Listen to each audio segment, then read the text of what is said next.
وإذا قرئ القرآن فاستمعوا له وأنصتوا لعلكم ترحمون.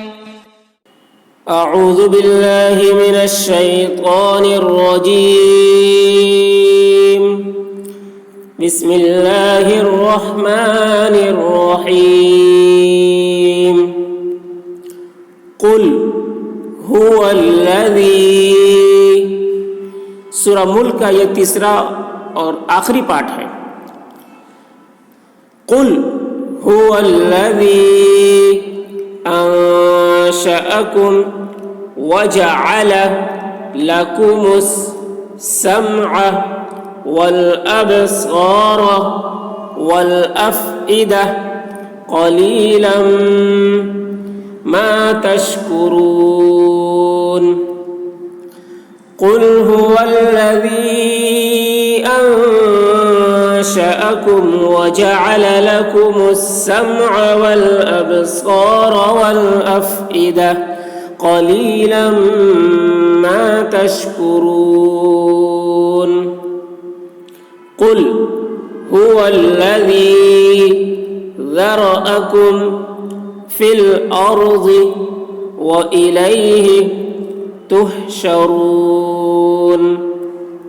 قل هو الذي ذرأكم في الأرض وإليه تحشرون. ويقولون متى هذا الوعد إن كنتم صادقين. ويقولون متى هذا الوعد إن كنتم صادقين. قل إنما العلم عند الله وإنما أنا نذير مبين. قل إنما العلم عند الله وإنما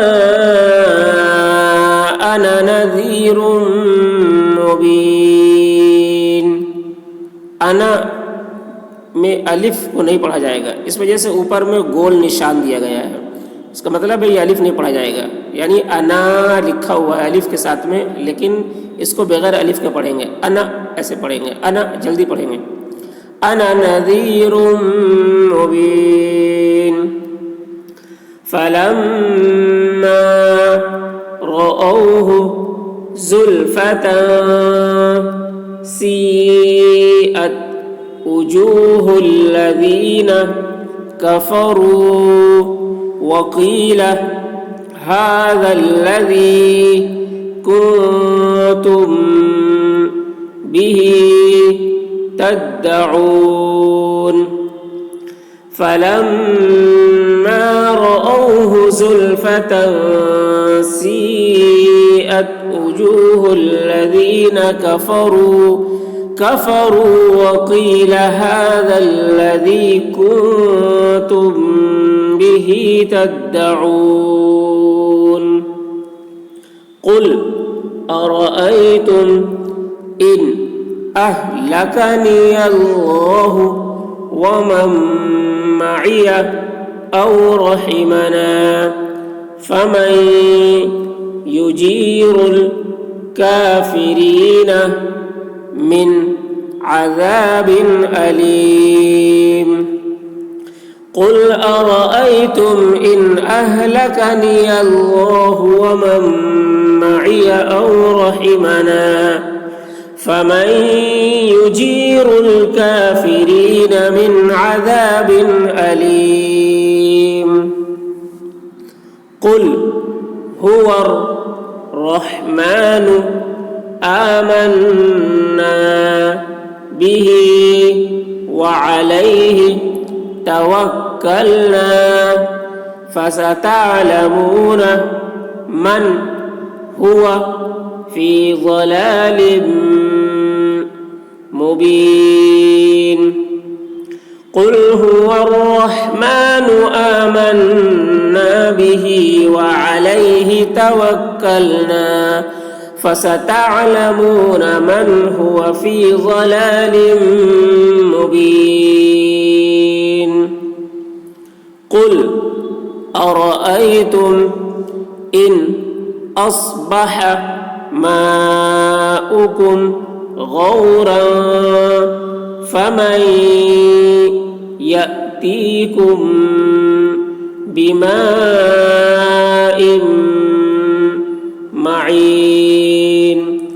कुल अरअयतुम इन अस्बह माउकुम गौरन फमन यअतीकुम